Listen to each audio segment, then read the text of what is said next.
রুদ্রর আসল রূপ দেখতে পেয়ে রুদ্রর উপর রেগে গেল হৈমন্তী। হ্যাঁ বন্ধুরা, এমনটাই দেখা যাবে। তাই সম্পূর্ণ জানতে ভিডিওটিতে লাইক দিয়ে চ্যানেলটি সাবস্ক্রাইব করে দেখতে থাকুন।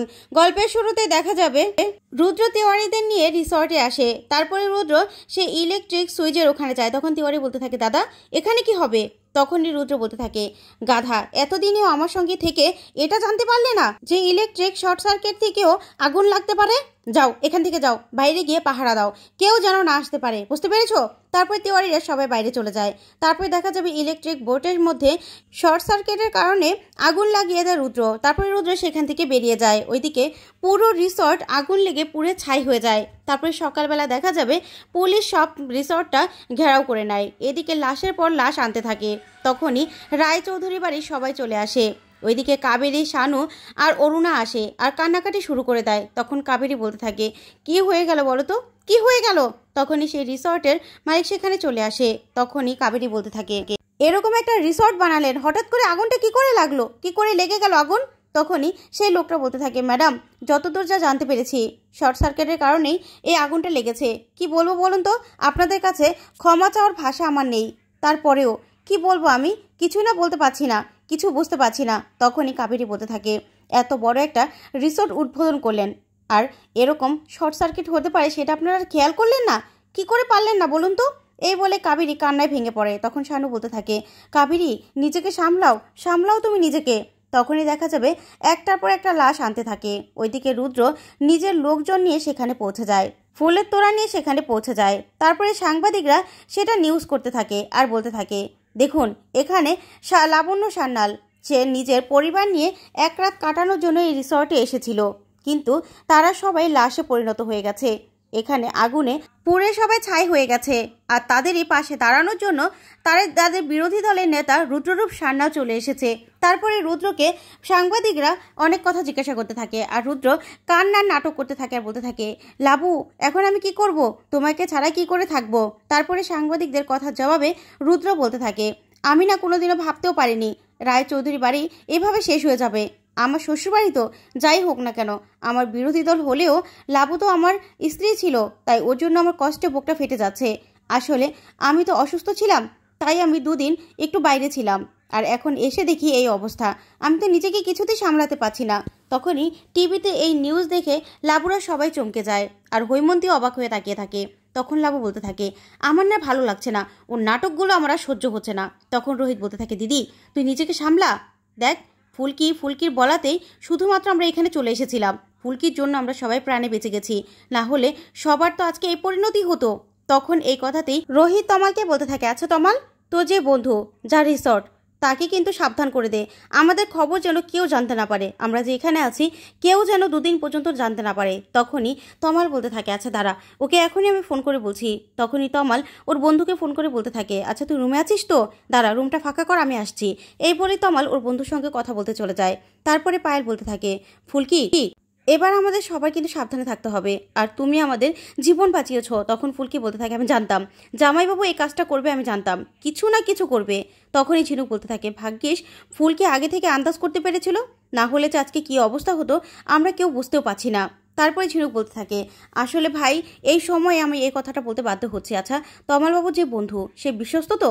তখনই পিয়াল বলতে থাকে, হ্যাঁ হ্যাঁ ঝিনুক দিদি, তুমি একদম চিন্তা করো না, ওর ছোটোবেলার বন্ধু ওই যা রিসর্ট সে না অনেক ভালো, সে কখনো কারো কাছে মুখ খুলবে না।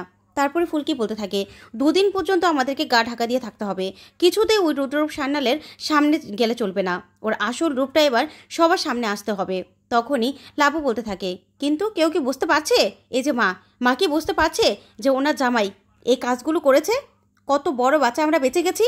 তখনই হৈমন্তী বলতে থাকে, আচ্ছা লাবু, রুদ্র যে এগুলো মায়া কান্না সেটাই বা তোমরা কি করে বলছো? আর রুদ্র যে এগুলো করেছে সেটা তো কোনো প্রমাণ নেই, এখানে তো স্পষ্ট দেখা যাচ্ছে যে শর্ট সার্কিটের কারণেই এখানে আগুন লেগেছিল। তাহলে তখন লাবু বলতে থাকে, মা তোমাকে আমি কি বলবো, আমি না আর কিছু বলতে পারছি না, কিচ্ছু বলতে পারছি না আমি। তখন রোহিত বলতে থাকে, আচ্ছা জেঠুমণি, আচ্ছা বুঝলাম যে কোনো প্রমাণ নেই, কিন্তু প্রমাণটা হয়ে যাবে, তুমি শুধু এখান থেকে কোথাও যাবে না, তুমি হুটহাট বাইরে যাবে না, আর কারোর সঙ্গে যোগাযোগ করবে না, ঠিক আছে? তারপরে হৈমন্তী বলতে থাকে, ঠিক আছে লাবু, এখন আমি আমার রুমে যাব। তখন লাবু বলতে থাকে, না মা, তোমাকে তো এখন একা ছাড়া যাবে না, চলো। এই বলেই লাবু সেখান থেকে চলে যায়। তারপরে দেখা যাবে রোহিত ফুলকিকে কাছে টেনে নিয়ে বলতে থাকে, আচ্ছা ফুলকি, আর কি কি করেছো বলবে? কত কথা জিজ্ঞাসা করলাম, কোনো কিচ্ছু বললে না, কেন বললে না বলো তো?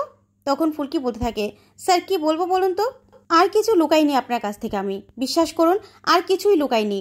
তখনই রোহিত বলতে থাকে, আমি না ভাবতেও পাচ্ছি না ফুলকি, ভাবতেও পাচ্ছি না আজকে কি হতে পারতো বলো তো। ভাগ্যিস তোমার কথায় আমরা ওখান থেকে সরে এসেছিলাম। তখনই ফুলকি বলতে থাকে, কিন্তু স্যার আমাদের জন্য এরকম জামাইবাবুর বলি কারা হলো আমি তো সেটা বুঝতে পারছি না। তাদের পরিবার এই শোকটা সামলাতে পারবে তো স্যার? আমরা তো তাদেরকে বাঁচাতে পারলাম না, পারবে তো সামলাতে? তখন এই বলি ফুলকি কাঁদতে থাকে। তখনই রোহিত ফুলকিকে জড়িয়ে ধরে আর বলতে থাকে, ফুলকি তুমি চিন্তা করো না তুমি। তারপরে দেখা যাবে তমালরা সবাই চলে আসে। তখন তমাল বলতে থাকে, রোহিত আমি বলে দিয়েছি ওনা কাউকে বলবে না। আর এই রিসর্টটা এমনি তো দোলের সময় বন্ধই থাকে, বুঝতে পেরেছিস? কেউ এই রিসর্টের দিকে আসবে না। তখন রোহিত বলতে থাকে, তাহলে তো ভালোই হলো। তখন ঝিনুক বলতে থাকে, ভাগ্যিস ফুলকি ওই রুদ্ররূপের চালগুলো আগেই ধরে ফেলেছিল, সেই জন্যই তো আমরা বাঁচতে পেরেছি। তখন লাবু বলতে থাকে, সব দোষ আমার, আমাকেও না আগের মতো ইউজ করলো, জানিস তো, আমাকে ব্যবহার করলো, আমাকে দিয়ে ওর হাতটা বাঁধনটা কেটে দিতে বাধ্য করলো। না হলে আমি তো জানতামই না যে এই বাঁধনটা একটা অন্যরকম বাঁধন ছিল, জানলে তো আমি কখনোই খুলে দিতাম না। ও আমাকে ব্যবহার করে ঠিকই ওখান থেকে পালিয়ে গেল। তখনই ফুলকি বলতে থাকে, তাও দিদিভাই আমরা এখান থেকে যে পালিয়ে আসতে পেরেছি, সবাই যে আজকে ঠিক আছি, সেটা আমাদের জন্য অনেক বড় সৌভাগ্য। আর বাড়িতেও এখন যোগাযোগ করা যাবে না, বুঝতে পেরেছো? পরে যোগাযোগ করতে হবে।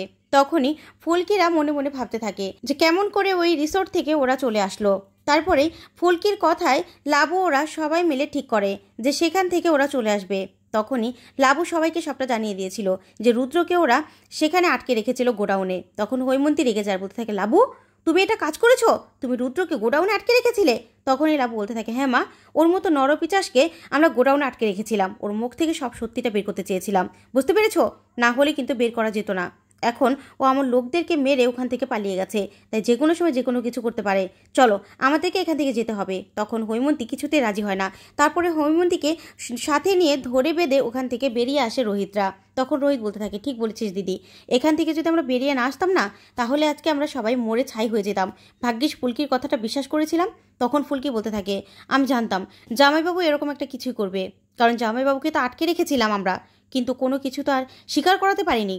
তখনই তমাল বলতে থাকে, কিন্তু বুঝতে পারছি না রুদ্রদা আমাদের এভাবে মারতে চাইলো কেন? তখনই ফুলকি বলতে থাকে, ভয় পেয়েছে। আসলে তথাদার মৃত্যুর তদন্ত করছিলাম তো, ওটা যদি সত্যিটা বেরিয়ে আসে তাহলে তো উনি খুনি হয়ে যাবে, সমাজের চোখে খুনি হয়ে যাবে, তো তার জন্যই উনি আমাদেরকে শেষ করে দিতে চাইছে আর এই নাটকগুলো সাজাচ্ছে, বুঝতে পারছো না? তখন রোহিত বলতে থাকে, ঠিক বলেছো ফুলকি, তবে তোমরা কিন্তু একটা বেআইনি কাজ করেছো ওকে আটকে রেখে। তারপরেও আমি বলবো ওর মতো পিচাসের সঙ্গে যা করেছো তুমি ঠিক কাজ করেছো। তখন ফুলকি বলতে থাকে, যাক স্যার, আমার উপর থেকে বড় একটা বোঝা নেমে গেল। আমি তো ভেবেছিলাম আপনি আমাকে অনেক বকুনি দিবেন এই কাজটার জন্য, কিন্তু আপনি যে আমার পাশে আছেন সেটা আমি এখন বুঝতে পারলাম। তখনই রোহিত বলতে থাকে, পাগলি একটা, তোমরা যা করেছো সেটা অন্যায় হলেও ওর মতো নরপিচাসের জন্য এটাই ঠিক আছে। তখন ফুলকি বলতে থাকে, এবার স্যার এমন একটা ফাঁদ পাতবো না যে জেঠুমণি কেন সবার সামনে ওই জামাইবাবুর আসল মুখোশটা চলে আসবে। তখনই এই বলে ফুলকি প্ল্যান করতে থাকে। তো বন্ধুরা, আজকের আপডেটটি কেমন লাগলো কমেন্ট করে জানাও। ধন্যবাদ।